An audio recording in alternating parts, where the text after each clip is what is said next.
আসসালামু আলাইকুম। টুকটাক টেক থেকে আমি মেহেদি হাসান আছি আপনাদের সঙ্গে। আমি আপনাদের মাঝে এশিয়ান টেকনোলজির আরেকটি নতুন ভিডিও নিয়ে হাজির হয়েছি। বর্তমান সময়ে সবচেয়ে জনপ্রিয় হচ্ছে ফটো এডিটিং। তো ফটো এডিটিংয়ের জন্য আমাদের বিভিন্ন সময় আসলে অনেক ধরনের সমস্যা হয়ে থাকে। তো ঠিকমতো আমরা ফটো এডিটিং করতে পারি না, ফটোটা ভালোভাবে রিপ্রেজেন্ট করতে পারি না। অনেক টিউটোরিয়াল আছে, অনেক ব্যক্তি আছে যারা ফটো এডিটিং করে আসলে নিজের সৌন্দর্যকে আরও অনেক বেশি ফুটিয়ে তুলেছে। সো এরকম একটি নতুন ফিচার নিয়ে এসেছে গুগল ফটোস। হয়তো আপনারা অনেকেই জানেন না। সো এই ইনফরমেটিভ ভিডিওটি আপনাদের যদি ভালো লাগে অবশ্যই আমার চ্যানেলটি লাইক করবেন, কমেন্টস করবেন এবং শেয়ার করবেন। সো চলুন, লেটস স্টার্ট।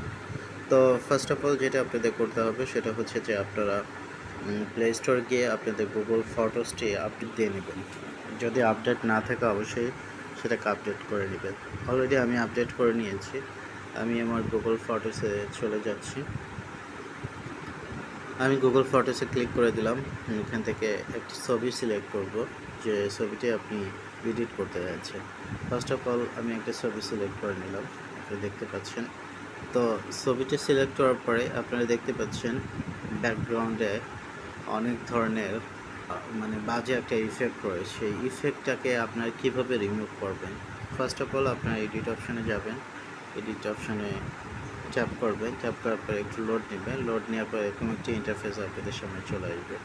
এখান থেকে আমরা টুল বারে চলে যাব। টুল আপনারা দেখতে পাবেন একটি টুল বার। তো টুল বারে ক্লিক করার পরে এখানে অনেকগুলো অপশন চলে আসবে। Portrait, light, blur, unblur, magic eraser, তারপর হচ্ছে কালার ফোকাস। তো এই সবগুলো ফিচার কিন্তু নতুন অ্যাড হয়েছে।